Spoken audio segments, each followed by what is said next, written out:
Listen, man, we don't need to show up to defend the nonsense.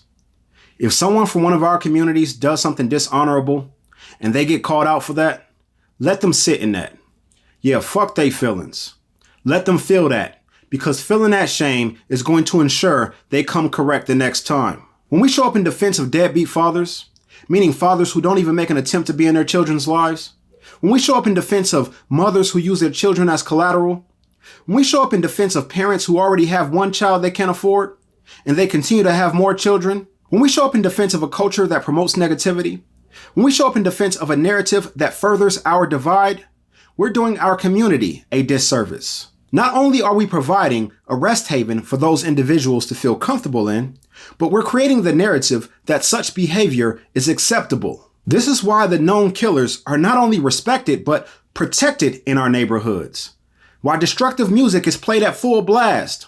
Why men with 3-4 baby mamas and, women with 3-4 baby daddies is common. Because we made that shit acceptable by defending their deplorable behavior. There is more effort put forth to keep an undeserving person from calling themselves a real nigga than there is to keep negative elements out of the communities we live in. It's actually funny because we look at all the positive things as a negative. He's educated, he's a square. He works a job, he's broke. He's a family man, he's a lame. She's submissive, she's a pick-me. She's a traditional wife, she's a slave. She finds her natural beauty more appealing, she's a basic bitch. We have made living a regular lifestyle sound like being imprisoned, and that is a lie. And as a result of that, we are living a lie. This is why our communities have been in decline for decades. Every time you hear someone talk about a black community, the talking point always revolves around what it used to be. Because the nonsense is fully embedded into what it currently is. And as a result, the community has turned into a shell of itself. That's why as soon as our people get a chance, they leave immediately. Because they don't even feel like they can be who they want to be in the neighborhood they grew up in. In order to have a fully sustainable community, you need police, you need doctors, you need tradesmen. You need a whole bunch of professions that are not promoted in the places we grow up.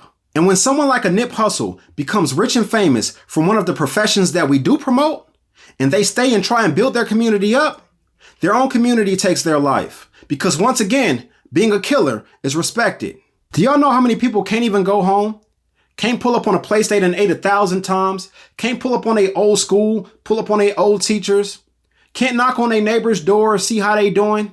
Because their life will be in danger. For no other reason than they made it. You can't make this shit up. We are ass backwards. I might have to drop another video on y'all tonight, man, because I can't hold this shit in. This shit got to come out.